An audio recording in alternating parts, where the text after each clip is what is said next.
सीता राम चरण रति मोरे, अनुदिन बढ़ऊं अनुग्रह तोरे। जनवरी 2025 तुला राशि के लिए बड़ा परिवर्तन लेके आ रहा है। जहां पर एक तरफ आपके लिए आर्थिक उन्नति के अवसर मिलेंगे, वहीं दूसरी तरफ आपको थोड़ी सी सावधानी रखनी पड़ेगी। जहां पर आपका प्रेम प्रसंग गहरा होगा, वहीं दूसरी तरफ यदि आप थोड़ी सी सावधानी नहीं रखेंगे तो आपको धोखा भी मिल सकता है। भाग्य का रास्ता खुलेगा, किस दिशा में खुलेगा, कहां पर आपको लेके जाएगा। यदि आप जानना चाहते हैं कि नया साल आपके लिए क्या क्या परिवर्तन लेके आया है, या फिर कह लें कि नया साल तुला राशि के लिए किन किन अवसरों पर आपको मजबूत बनाएगा, किस समय आपको लड़ना सिखाएगा, कहां पर आपको चुप रहना है, कहां पर आपको स्टैंड लेना है। 2025 जनवरी के महीने में आपके लिए कौन कौन से नए ऐसे अवसर हैं जहां पर आपको ऐसा लगेगा, ऐसा अनुभव मिलेगा कि हमें कुछ नया करना चाहिए। यदि आप जानना चाहते हैं तो नई उम्मीदों के साथ, नया सफर के साथ, नए दौर में आप हमसे जुड़े रहिए। इस वीडियो में मैं बताऊंगा कि 2025 जनवरी का महीना तुला राशि के लिए कैसा रहने वाला है, क्या क्या करना चाहिए, क्या उपाय करना चाहिए। तो चलते हैं पहले अध्याय पे, पहले सफर पे। जय श्री महाकाल। मैं राहुल तिवारी आप सभी का आपका अपने इस चैनल पर हृदय से स्वागत करता हूं। दोस्त, तुला राशि के जो जातक हैं, जनवरी 2025 में 4 ग्रह परिवर्तन होने जा रहे हैं, जिसमें 14 जनवरी को सूर्य महाराज जी धनु राशि से मकर राशि में जाएंगे। 7 जनवरी को बुध महाराज जी वृश्चिक राशि से धनु राशि में चले जाएंगे। 12 जनवरी को शुक्र महाराज जी वृश्चिक राशि से धनु राशि में चले जाएंगे। और 4 जनवरी को मंगल महाराज जी तुला राशि से वृश्चिक राशि में चले जाएंगे। तो यहां पर तुला राशि का 4 ग्रहों का परिवर्तन जनवरी के महीने में। अब हम बात कर लेते हैं कि आपके कुंडली में 9 ग्रहों की स्थिति क्या है। बुध महाराज ये कुंडली के दूसरे भाव में कुटुंब में बैठे हुए हैं। सूर्य महाराज तृतीय भाव में साहस के भाव पे बैठे हैं। शनि महाराज और शुक्र महाराज ये आपके कुंडली के पंचम भाव में बैठे हुए हैं। राहु महाराज छठे भाव में बैठे हुए हैं। गुरु महाराज आपके कुंडली के अष्टम भाव में बैठे हुए हैं। मंगल महाराज 10वें भाव में बैठे हुए हैं। और केतु महाराज ये आपके कुंडली के 12 भाव अर्थात आपके एक्सपेंस के भाव में बैठे हुए हैं। अब हम बात करते हैं कि यहाँ पर जो ग्रह परिवर्तन होने हैं, उनके वजह से आपके कुंडली पे क्या प्रभाव पड़ेगा, उनकी दृष्टि कैसी पड़ेगी। वैसे मैं आपको शुरू में ही बता दूं कि आपके कुंडली के जो पंचमेश हैं वो हैं शनि महाराज, सप्तमेश जो हैं वो है मंगल महाराज, और जो आपके भाग्येश हैं, नवमेश हैं, वो हैं बुध महाराज। हल्का रंग आपको हरा और गुलाबी ये आपके लिए सबसे ज्यादा अच्छा रहेगा जनवरी के महीने में। 6 तारीख, 12 तारीख, 18 तारीख, 24 तारीख ये दिन आपके लिए शुभ रहेंगे। सर्वप्रथम यदि बात करें आपके स्वास्थ्य का, तो जनवरी 2025 में आपका स्वास्थ्य अच्छा रहेगा। बहुत ज्यादा आपको टेंशन लेने की आवश्यकता नहीं है। सर्दी जुकाम से अपने आप को बचाइएगा। बाकी आपको बहुत ज्यादा स्वास्थ्य में गड़बड़ी नहीं दिख रही है। जनवरी के तीसरे अर्थात 21 तारीख के बाद आपको थोड़ा सा सर्दी जुकाम विशेषकर ध्यान रखना चाहिए, नहीं तो आपको थोड़ा बहुत हेडेक वगैरह हो सकता है, पेट से जुड़ी समस्या हो सकती है।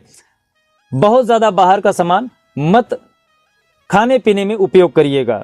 बात करें यदि आपके प्रेम प्रसंग, शिक्षा और पुत्र का, आपकी कुंडली के जो पंचमेश हैं वो है शनि महाराज। शनि महाराज इस समय आपकी कुंडली के पंचम भाव में बैठे हुए हैं। यहां पर शनि महाराज जनवरी के महीने में आपको नया अवसर देने जा रहे हैं, जहां पर आपका प्रेमी आपको लुभाएगा, जहां पर आपके प्रेमी जो हैं वो आपके प्रति अपना प्रेम प्रकट करेंगे। नए साल पे आपका प्रेमी आपके पास आ सकता है यदि बिछड़ा हुआ है तो। यहां पर शिक्षा के प्रमाण में वृद्धि होगी। नए साल में आप देखेंगे कि आपका शिक्षा के तरफ आपका रुझान बढ़ेगा। नई नई चीजों को सीखने के लिए आपका मन प्रेरित कर रहा है।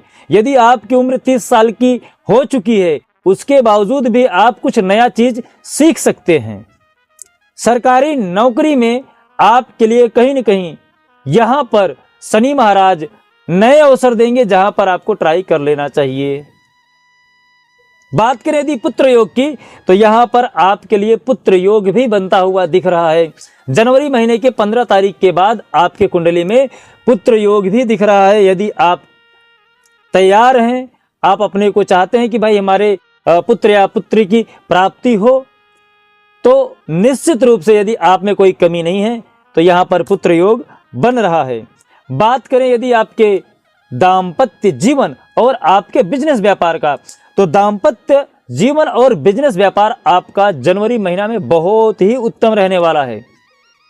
रुका हुआ धन बिजनेस में आपको प्राप्त हो सकता है। यदि आप नया बिजनेस स्टार्ट करना चाहते हैं तो जनवरी महीने में आप स्टार्ट कर सकते हैं। आपके लिए नया साल मान लो कि आपके लिए भाग्य का द्वार खोल रहा है। तुला राशि के जातक जो भी चाहेंगे 2025 में वो कर सकते हैं। हालांकि आपको थोड़ी सी सावधानी रखनी चाहिए, क्योंकि आप लोगों पर बहुत जल्दी ट्रस्ट कर लेते हो।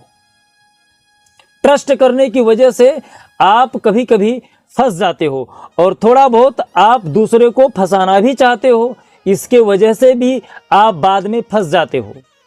दोनों विचार, खुद भी मत फंसो और दूसरों को मत फंसाओ। यहाँ पर आपको सावधानी निश्चित रूप से 2025 में रखनी चाहिए और आपको मन पवित्र रख के किसी के साथ जुड़ना चाहिए और कार्य करना चाहिए। निश्चित रूप से आपको साझेदारी में अलग अलग अवसर पे आपको नए नए मुकाम मिलेंगे और आपका जो जीवन है व्यापार को लेके अच्छा रहेगा जनवरी महीने में। बात करें यदि दाम्पत्य जीवन का, तो यहाँ पर आपके दाम्पत्य जीवन में किसी भी तरीके की कोई समस्या नहीं दिख रही है। जिसका विवाह नहीं हुआ है उसके लिए प्रस्ताव आ सकता है विवाह का।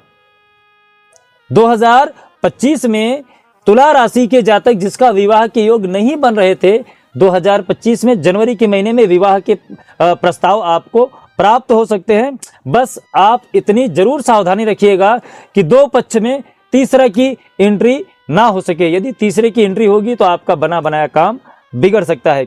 बात करें यदि आपके भाग्य का, तो भाग्य आपका जनवरी महीने में भरपूर रूप से आपका साथ और सहयोग दे रहा है। मंगल महाराज ये कुंडली के 10वें भाव में बैठे हैं, तो आप अग्रेसन के साथ कार्य करेंगे, अच्छे माइंड सेट के साथ काम करेंगे। 4 जनवरी को मंगल महाराज परिवर्तन कर लेंगे, लाभ के भाव में चले जाएंगे, तो लाभ का प्रमाण आपका बढ़ जाएगा बिजनेस में, व्यापार में। नौकरी में आपके लिए यहां पर प्रमोशन दिख रहा है। नौकरी में खासकर आपको मैं बता दूं 12 जनवरी के बाद आपके लिए प्रमोशन के रास्ते खुलते हुए दिख रहे हैं। तो नौकरी यदि आप परिवर्तन करना चाहते हैं तो भी आप कर सकते हैं। नौकरी में आपको अच्छा रिजल्ट मिलेगा। यदि आप नए नौकरी पे जाएंगे, नए जगह पे जाएंगे, नए सिचुएशन में जाएंगे, तो आप अपने आप को ज्यादा बेहतर कर पाएंगे। यदि कुछ नया बिजनेस करना चाहते हैं तो भी आप स्टार्ट कर सकते हैं। तो यहां पर मिला जुला के आपका 2025 जनवरी का महीना तो बहुत ही अच्छा जा रहा है। उपाय क्या करें? उपाय में मैं आपको बता दूं, यहां पर आप मंगलवार के दिन आपको बजरंगबली की स्तुति करनी चाहिए। यहां पर सुंदरकांड का पाठ करना चाहिए। साथ ही साथ बता दूं, आप यदि दोपहर में होरा के टाइम पे ओम द्रांग द्रिंग द्रोंग सह शुक्राय नमः इस मंत्र का जाप करते हैं तो आपके लिए बहुत अच्छा रहेगा।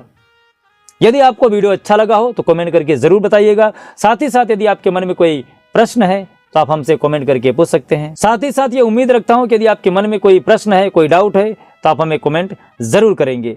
जय श्री महाकाल। आपका दिन शुभ हो, मंगल हो, स्वस्थ रहें, मस्त रहें।